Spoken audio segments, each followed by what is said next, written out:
Hi, and welcome to Cloud Cover Live. I'm Nick Harris, and today I'm joined by... Chris Reisner. And... Scott Guthrie. That's right, a man who needs no introduction. Correct. No. So it's been a pretty busy and exciting day, I guess, here at Build. We kicked off the day with the Windows Azure, or the Microsoft Azure keynote, I should say. I knew I'd do that. Yeah, Chris and I were just talking about that. But before we jump into talking about what we saw in Microsoft Azure keynote, how about we start with a quick congratulations for you. Thanks. I hear you're now the Executive Vice President of Cloud and Enterprise. Yes, yeah. a bit of a mouthful. I'm officially that now. We were talking about it actually. We thought if we put a V 2.0 on the end, we could ship it as a Microsoft product just due to the length of the title. The R2 edition, but yes, yeah. Yeah. Let's roll into the keynote and what we saw there. So I think your keynote was titled "The Cloud for Modern Enterprise." For modern business. For modern business. Yeah. Could you give us a little bit of detail around what you're thinking with that and sort of what the key components and messages really were within the keynote? Yeah, well, in terms of, as we kind of think about Azure and we think about kind of some of the investments we're making around the cloud, we've often used this term, kind of the cloud for modern business, as a way to describe it. And I think some people, when they hear business, they think, oh, that must be internal line of business systems. But it's really thinking about kind of more broadly. If you think about the industry and you think about some of the dynamics, how do you build customer-centric apps? How do you connect better with consumers? How do you drive your business in interesting ways? And we had a whole bunch of customers on stage that joined me, like the NBC Olympics, or Titanfall, or Getty Images, where each of these is an enterprise or a business, and in many cases they're building very customer-facing applications and solutions and showing off how to use it. At the same time, then also, how to use the cloud for internal and employee-facing solutions. And so we had some great customers like DocuSign that came on stage and walked through how their solution enables organizations to kind of have their employee-facing applications be more productive and so forth. And I think we had some great demos that kind of showed off, just from a tech perspective, a whole bunch of the new capabilities that we've added to Azure. I think we had something like 44 announcements of major new features or services today. And they ranged from a whole bunch of infrastructure as a service capabilities, including Chef and Puppet support, built-in Visual Studio tooling for virtual machines, a lot of networking capabilities and a bunch more, a whole bunch of exciting web announcements, much richer Visual Studio tooling for web. We've got a bunch of great improvements with websites. Traffic Manager just went GA, Autoscale just went GA, our CDN just went general availability for all Azure customers, and more. A bunch of great mobile capabilities and mobile demos that we did. Things like how you can now write mobile services using .NET on the back end. We've got Azure Active Directory with single sign-on. We've got mobile push notifications work now with Kindle and other devices. Okay. We got data. We did a whole bunch of great SQL things and Hadoop things. And I think then we ended, we have the .NET Foundation, which is our new open source foundation for .NET projects. And we announced that Roslyn, which is our new C# VB compiler technology, is going to be open sourced. So that was a big crowd pleaser. And then we closed with our new Azure Portal experience, which is just a really slick, elegant experience that really we think takes DevOps to the next level, and really enables you to manage all your Azure resources in a much, much richer way. So it was pretty jam-packed keynote. There's a lot of stuff there. Do you think you can do it in reverse now, the 44 features? Or? Probably could, but it'd be a little hard. But yeah, we won't do that to you. I think let's start with perhaps the first thing that we saw there, and that you mentioned first, the NBC Olympics. Could you tell us a little bit about how they used Windows Azure for their live streaming of the Olympics? Yeah, we've been working with NBC for a couple years now on a couple projects, but this was the first, I would say, super large-scale live streaming event of any kind on any cloud. That was done entirely in the cloud, and by that I mean not only the streaming but also the encoding of the video. And live encoding video is difficult or tricky in the sense of it's so latency dependent. If you skip or you have a pause and you're watching a live stream, it's very noticeable if it's not working. Yeah. And so most environments actually do the encoding in kind of traditional racked and stacked encoders on-prem, and then they push it to the cloud where it's streamed. And my guess is actually even this event right now is being encoded on-premise, but streamed through the cloud. And what we did with the Olympics was basically did everything in the cloud, encoding and streaming. And what makes it tricky is you have 205 live channels going on simultaneously. You've got petabytes of content that's being streamed instantaneously, and you can't have any glitches. One of the things that Rick Cordella from NBC said, he was on stage with me, is NBC pays $1 billion for the rights to the Olympics, and they have 17 days to make it back. Okay. And so any downtime, an hour of downtime, is an article in the New York Times, and it means that they don't recoup their $1 billion investment. So it's high stakes poker. Yeah. And thankfully it worked out flawlessly, got rave reviews. We had more than 2.1 million users watched the US Canada men's hockey match, which is a new world record for the number of online streams. And during that match, actually, I think we were averaging 5 terabits per second of video delivery at the edge, which is also a new world record in terms of just total bandwidth. Yeah, that's significant. That's significant, and that was just in North America, because that was where the rights were scoped to. Okay. And so, so it was a pretty phenomenal event. It went great, and it was awesome to have NBC on stage and talking about it. And they're ecstatic, and we're ecstatic. Excellent. Great. Well, moving into some of the other customers like Titanfall, we saw there that this is really making gaming really a very powerful thing with the cloud, because you can, I think as the video said, just take servers and kind of almost throw servers at making your experience better. Do you think that's the way we're going to see a lot of games go, just to improve the experience by taking a vast advantage of the cloud? Yeah, there was a great quote that I can't remember who did it, but it was someone on Twitter, and they got retweeted a lot by someone famous. But it was, RIP, traditional gaming, the day that Titanfall went out. Sure. In the sense of, it just changed. It basically proved in a massive way the new generation of how gaming will happen, which is much more cloud connected. And it's for a variety of reasons. I think one of them is just what you can do with the cloud now from a gaming perspective is just so much richer.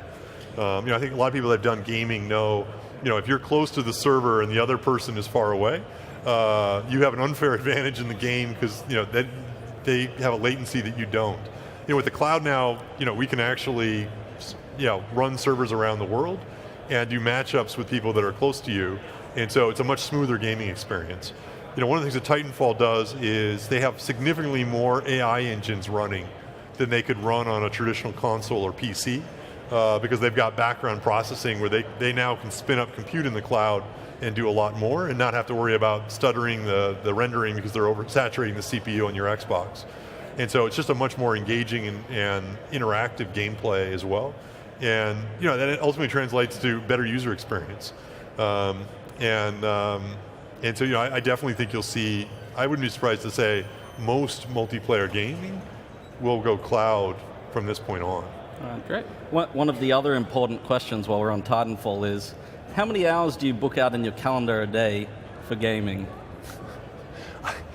Unfortunately, I don't.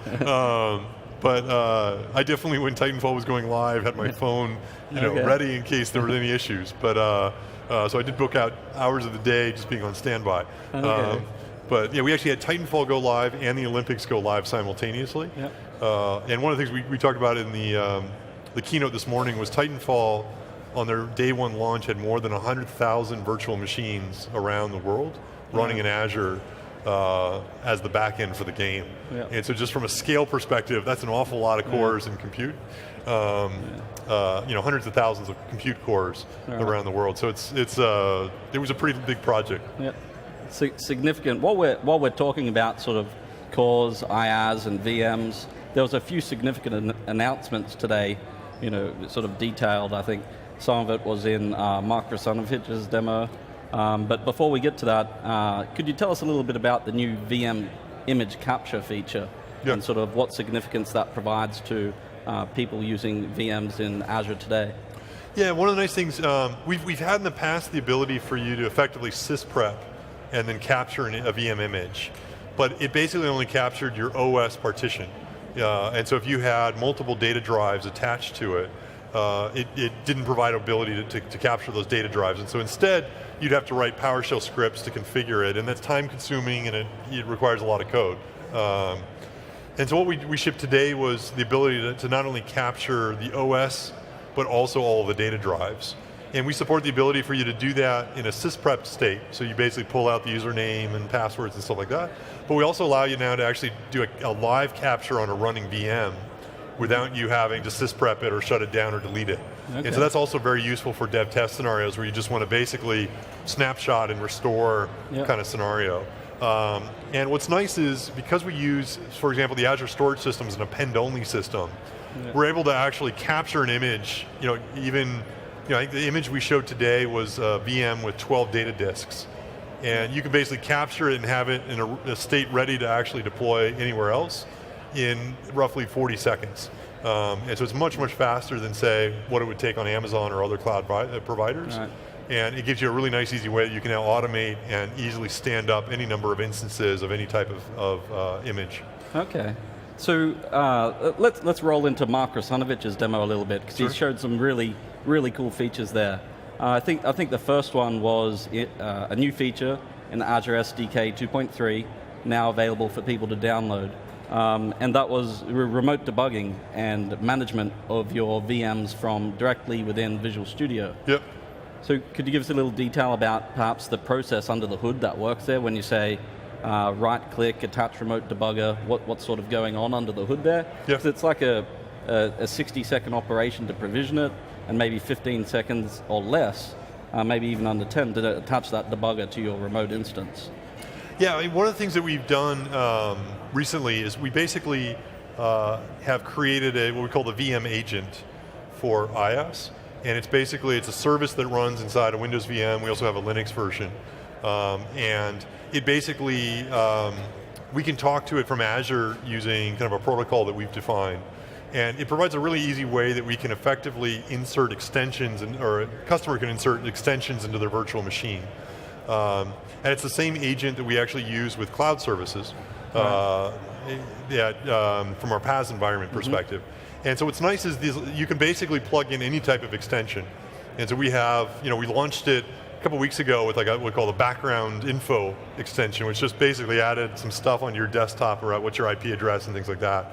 What we shipped this week is our new debug extension, as well as the Chef and Puppet extensions, as well as a PowerShell script extension. And basically what this lets you do is you can effectively say, I want to turn on Puppet, turn on Chef on a VM, and the extension will install, and then the extension can in turn surface whatever behavior you want it to. And so, in the future you can imagine antivirus, or you can imagine endpoint protection, or you can imagine a whole bunch of interesting backup, other interesting agents that we can support, and it's sort of starting to blend the IaaS world with the PaaS world, and enabling a more managed experience. The Visual Studio extension that Mark showed for debugging is an interesting example of one where we can basically install all of the VS remote debugging hooks into the VM without you having to RDP into it and manually do it. And we didn't show it in the keynote, but we also shipped today a web deploy extension. So you can actually also turn on web deploy and deploy stuff into the VM for web apps and things like that. That's pretty cool, and I think it's also baked into the new ASP.NET templating there to right-click, publish to a VM running in Azure. Pretty neat stuff, but I think the biggest thing for all the developers in the room today is no longer will you be installing Visual Studio on a production server. You can use remote debugging in a few simple clicks. Moving into the web stuff we saw today, I know in the first slides you showed were some interesting numbers about Azure. One of them was that we've currently got over 250,000 sites running in Azure websites. And today we announced a lot of features and general availability of some of the features that we've had that's going to make that growth even greater. One of the ones I'm most excited about, though, is the traffic manager capabilities we're adding to websites. Can you talk a little bit about how that's going to work and how that helps? Yeah, so traffic manager is a cool feature. It's something I think we released in general availability in December, although the first version only worked with cloud services and virtual machines. And so what we did and announced today is it also now works with websites. And what Traffic Manager does, it basically allows you to run multiple copies of your application in multiple regions or data centers around the world. And so you could run in one version of your app in the US, one in Europe, one in Asia, or if you want to, you can just run 2 copies in the US, one on the East Coast, West Coast, or East and West Europe, or West and North Europe. And what it does is it basically, the way Traffic Manager works is you can map a DNS entry to it, so mysite.com, and it basically adjusts the DNS record based on where the user is as to what the IP address of the endpoint is. And so it doesn't actually flow traffic through Traffic Manager, but what it's doing is updating the DNS records so that if you, for example, here hit the site, it'll say, oh, what is the nearest region to where you are in San Francisco? Oh, it's the West US. It'll resolve the DNS entry for you to be the West US. Whereas if you were in Europe and you typed in mysite.com, it would resolve it to say the Europe region. And the benefit with that is it enables users to get a much faster performance because you end up resolving to a version of the app that's close to you.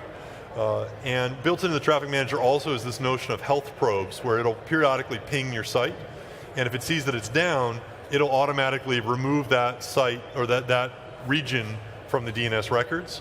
And within a minute or two, or I think 3 minutes is the default, the DNS record will be updated to go to a different region so that you can effectively automatically fail over to a different scenario. And so it's a great way both for performance as well as high availability that you can go ahead and improve it. And so now it works with websites, VMs, and cloud services. Great, so a great feature for both the users that are going to go to the sites and the people that are developing them as well. Yeah. I think we've got some live questions coming in here on this stuff. One of them that's interesting and related to websites, which we're talking about at the moment, is we've been releasing a lot of features for Azure websites. So today we talked about Traffic Manager, we talked about web jobs and staging slots. There's a question here from Paul Sorensen, and perhaps with this one, his question is really about, we've got now web jobs, which is sort of similar to a cloud service worker role. We've got staging slots now in websites and VIP swap capability in cloud services. When would you choose either one of these when you're sort of architecting a solution? What would be the best time to use a cloud service and worker role versus, say, a website and web job? Yeah, it's a good question. I mean, basically, I'd say at a high level, cloud services is effectively our core foundational PaaS technology. And we build websites and mobile services and HD Insight and a lot of our other kind of higher level PaaS abstractions on top of cloud services. And so, cloud services is definitely important. It's definitely something that we continue to invest in. At the same time, cloud services provides a very, it's flexible because it's not very opinionated. It is opinionated, but it's a fairly broad compute platform as a service abstraction. Yep. And the reason why we're also investing in, say, websites, mobile services, and HD Insight is we also see people that want a much more focused platform as a service abstraction. And so, websites, mobile services, and HD Insight, again, are built on top of that core PaaS layer, but basically have deployment built in for web, or have web-specific functionality like SSL management built in as a feature. And so, I'd say generally we see kind of the majority of our customers often gearing towards some of those higher level services if what they need fits well in that abstraction. Right. And then we see people using cloud services for cases where they have an app that really is cross-cutting across all those abstractions. So we think both of them have a lot of value, and we're definitely investing in both. Okay, excellent. I think there's a good one there. You can kick off mobile with Chris from Ryan. There's that. So syncing between occasionally connected apps with Azure as a data hub, is Sync Framework the best tool? We heard today that we've got support for mobile services with offline as well as the .NET backend. So that is kind of a question of, should we use Sync Framework or should we look at this offline? What's the way to go? It's a good question. I have to confess, I've not looked in depth at the Sync Framework or actually the mobile services offline. Okay. I think, as far as I know, with mobile services offline support, I believe leverages SQLite on the client side. Yep. And basically provides fairly, I'd say, low-level abstraction, I think, for doing data sync. So it's not trying to automatically handle it for you, but it provides sort of the building blocks that you can do data sync in a cross-platform way. And so, we've seen a number of people that have started using it that are pretty excited about it. And so, it's in preview form. So, we're going to use this event and others to kind of get feedback on it and evolve it as we go. Okay. Great. Excellent. Now, we've heard Satya say, recently, it's mobile first, cloud first, and I think we saw a lot of announcements around the mobile space today and new features, and we saw a lot of demos involving taking what we can do with Azure and porting it across different platforms. Do you see this as kind of being the way we're going to go forward, where it's going to be available, everywhere? Yeah, I mean, I think we live in a world now where, from like a mobile perspective, there's lots of different operating systems, lots of different devices, and increasingly, regardless of whether it's a customer-facing solution that you're delivering or whether it's an employee-facing solution you're delivering, you want to make it be able to work with all devices. And so, I definitely think the path we're on is, how do we make sure it works great and best with all devices? And that's true not only for the platform pieces that we build, but you saw last week with the iPad announcement that we made with Office. We're doing that with our own applications as well. Great. And we think the cloud ends up being a great way to really kind of enable those types of rich multi-device experiences. Absolutely. So one of the cool things we actually saw in the mobile demo today was signing in using your enterprise account that had been federated with Azure AD. So there's a question here from Jerry Waldorf. Will Microsoft Azure Active Directory will Microsoft Azure Active Directory support native iOS 7 enterprise single sign-on? It's a good question. We have a native iOS SDK for Azure Active Directory, and so you can embed it inside any iOS app, including native, Objective-C based apps. And you can absolutely support enterprise single sign-on with Azure Active Directory with it. Yeah, I think you've done some work with that specifically, Chris. Absolutely, I've been playing with that, and then we also saw DocuSign today who was using the native ADL library for iOS to do that exact thing, and it makes it really easy to connect those enterprise applications. Cool. So let's see if we got some other questions here. Can you use Azure Active Directory plus Windows 2012 Essential in IaaS plus Office 365 for small business with no on-premise server? So Azure Active Directory is designed so you don't need to have any on-premise servers. So it works great if you do, because you can sync all of your identities from your on-premise Active Directory to the cloud, but it doesn't require it, and so anyone can go up and create a directory inside Azure, and they're actually free, I should mention that. So you can create a directory for free. In fact, you can create up to 20 directories for free. And you can use it to do single sign-on from any type of device, and it works great with Office 365. Okay. I think you mentioned in your slides today there was 13 billion auth requests a week going through Azure AD. That's a pretty lot. Significant. Well, every Office 365 customer uses Azure AD to authenticate. And the way typically in this API-driven world, I mean, most of those people logging, or most of those authentications are not interactive browser page logins. A lot of those are using the OAuth and the SAML token support that we've added to Azure AD.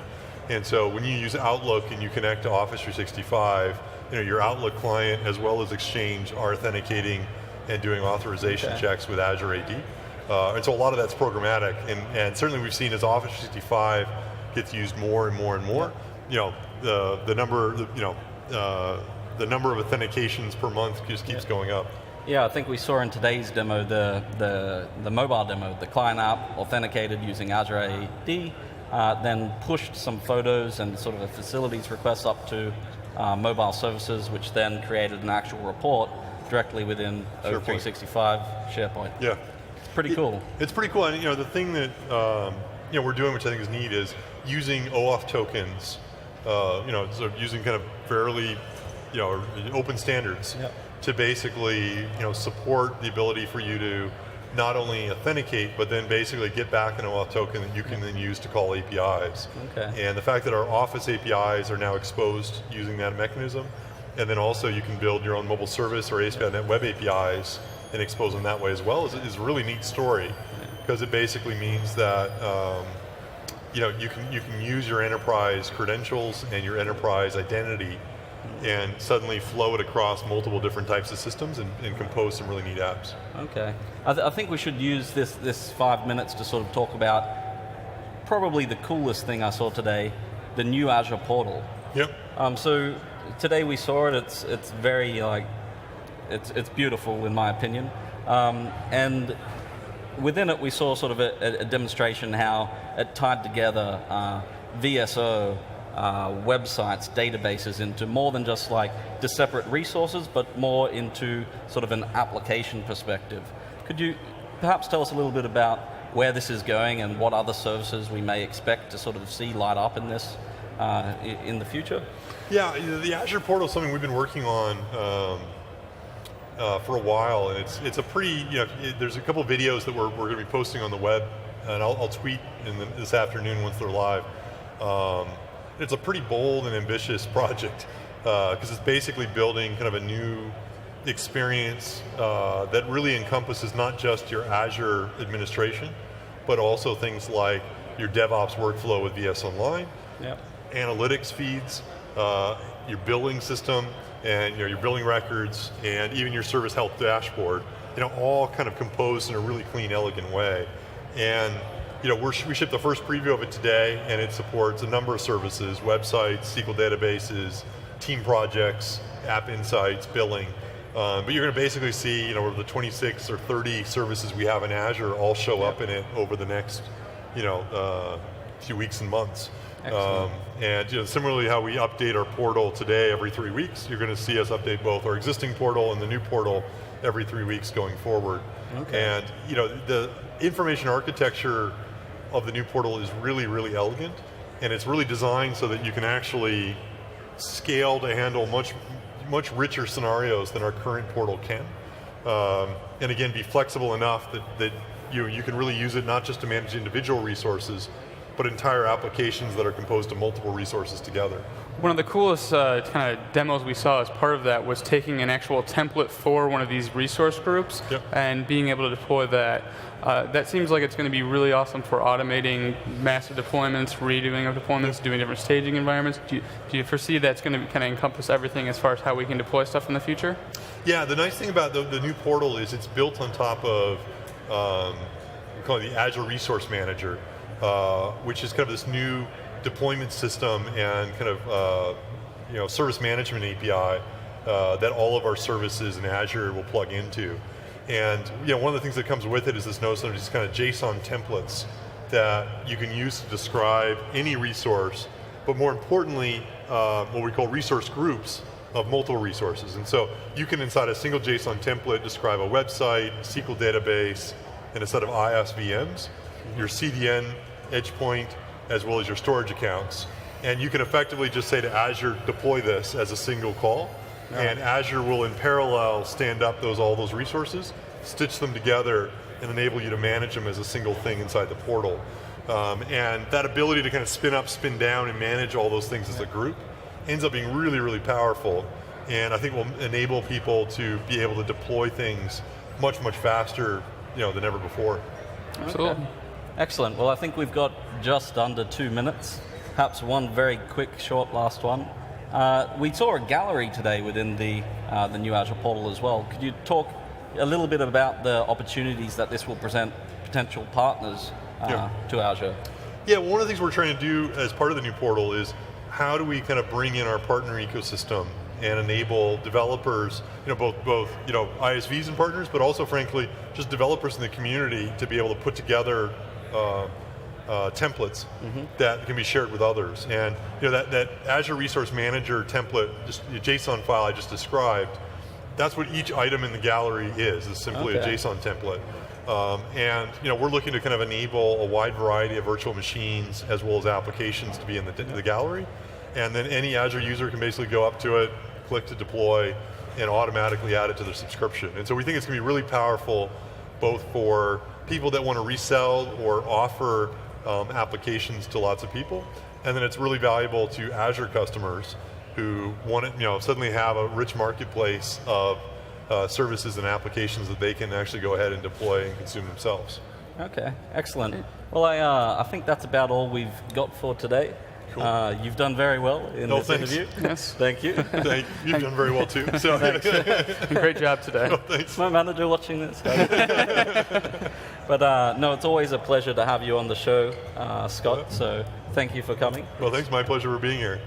All right. Well, thanks for watching, everyone. And you're watching live from San Francisco. And this is Build.